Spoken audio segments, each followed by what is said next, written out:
Bonjour et bienvenue, nouvel épisode au cœur des entreprises ici au sein de Thiers d'Or et Montagne. Aujourd'hui, nous allons aller à la rencontre de la société Cette-Forge Gauvin. Rejoignons les employés qui font la société Cette-Forge Gauvin et rejoignons également dès maintenant son président Nicolas Delon. Nicolas, bonjour. Bonjour. Avant de rentrer en détail dans l'entreprise Cette-Forge, j'ai envie de vous connaître un tout petit peu plus. Donc je m'appelle Nicolas Delon, je suis le président de Cette-Forge Gauvin, déjà depuis 6 ans. Je suis de formation ingénieur d'origine, ingénieur en métallurgie. Et donc je fais partie de cette société déjà depuis 2007. J'imagine que vous êtes fier de mener une équipe comme vous avez au sein de Cette-Forge. Oui, je suis très fier de mener cette équipe. On est très fier de mener l'industrie française toujours plus haut, d'essayer d'être innovant au quotidien et d'essayer de montrer que l'image de l'industrie est une image qui est, on va dire, dévoyée et qui n'est pas l'image réelle de ce qu'on vit actuellement. Quelles sont vos grandes spécialités ? Alors, cette usine, elle est spécialisée dans les pièces forgées pour l'automobile. Donc on forge à chaud ou à mi-chaud sur des presses mécaniques, verticales. Ces pièces qui sont essentielles à l'industrie automobile, qui sont techniques et qui sont destinées aux véhicules du grand public comme aux véhicules premium.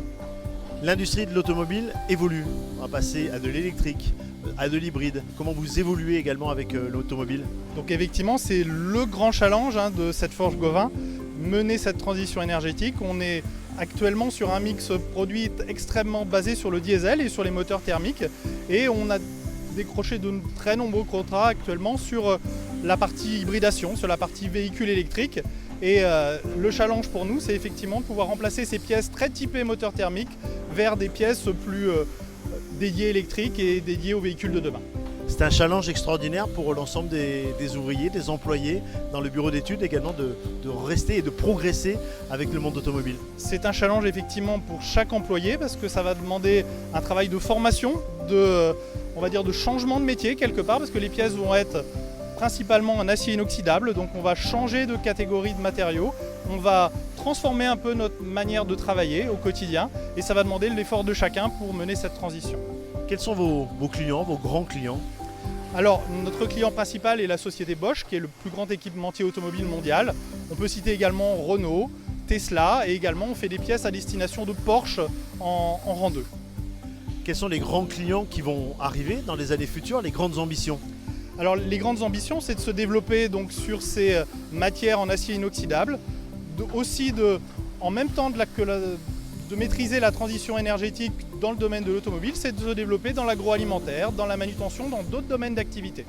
Beaucoup de personnes pensent que les métiers de la forge, c'est terminé. En France, on ne parle plus de ces métiers-là. Qu'est-ce que vous avez envie de dire aux jeunes et aux plus jeunes qui pourraient rejoindre vos métiers ? Je dirais que c'est faux, totalement. On est innovant au quotidien. On a intégré un certain nombre de robots dans nos entreprises, de plus en plus d'entreprises du futur, l'entreprise 4.0.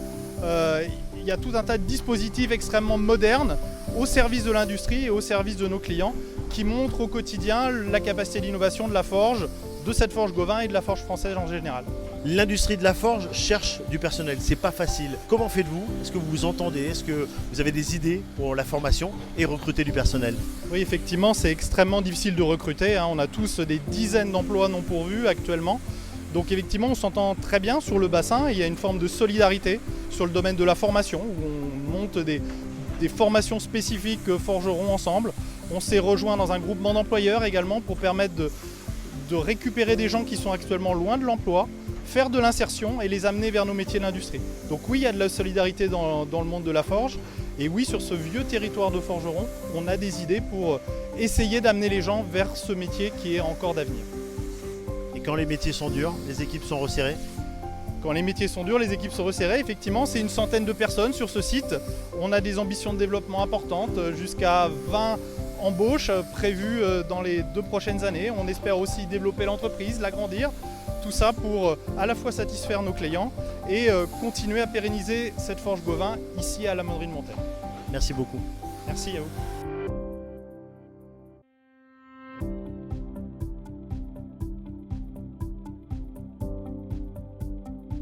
Sylvain, bonjour. Bonjour. Quel est votre rôle ?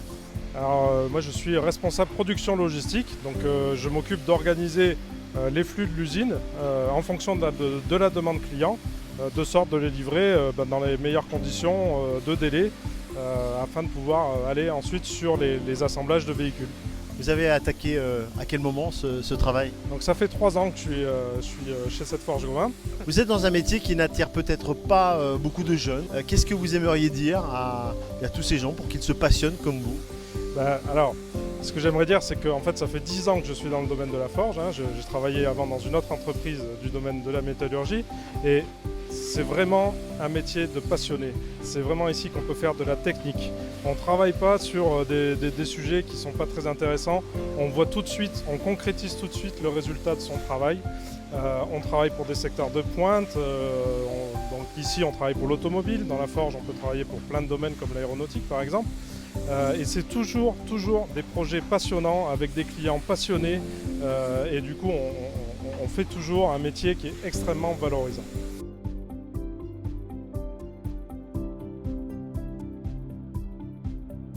Je suis responsable de l'atelier parachèvement. Qu'est-ce que ça veut dire? Parachèvement, donc c'est le dernier atelier qui se situe avant l'expédition des pièces chez le client. On le voit, beaucoup de précision dans votre métier, beaucoup de surveillance. Exactement. Ça demande de la rigueur, de la précision comme vous le dites, et aussi une attention particulière sur les pièces parce que nous sommes le dernier contrôle avant l'expédition chez les clients. Et on travaille essentiellement dans l'automobile. Et si on envoie une pièce mauvaise chez un constructeur derrière, Ça va pas le faire. Exactement. Vous êtes combien dans l'atelier? Nous sommes une vingtaine de personnes. Quelles sont les caractéristiques, les spécificités qu'il faut avoir pour travailler avec vous? C'est un atelier mixte. J'ai aussi bien des personnes de tout âge, des jeunes, des personnes plus anciennes. J'ai aussi des hommes, des femmes et on travaille en 3-8.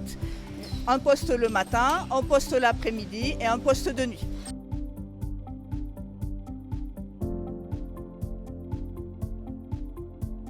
Nathalie, bonjour. Bonjour. Merci de nous recevoir et d'être sorti de votre travail pendant quelques minutes. Quel est votre rôle exact au sein de cette forge? Alors je suis responsable logistique, ce qui veut dire que dans notre service, il y a ce qui est réception, expédition, tout le flux pour servir les clients et aussi la gestion des commandes clients par le service ADV, Administration des Ventes. Vous parlez des clients, est-ce que les clients sont partout dans le monde? Ils sont de plus en plus partout dans le monde.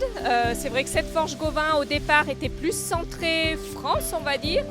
Là maintenant on est plus export que France, notamment surtout en Europe, mais maintenant on a quand même 15% de notre carnet qui est sur le grand export et c'est en train de se développer davantage. Nathalie, merci beaucoup. Je vous en prie. Merci à vous toutes et à vous tous de nous suivre pour ce nouvel épisode qui se termine au cœur des entreprises du territoire. Et on se donnera rendez-vous dès le mois prochain pour un tout nouvel épisode. Les entreprises ici à Thiers, d'Or et Montagne. Merci à vous toutes et à vous tous. Merci encore Nathalie. De rien.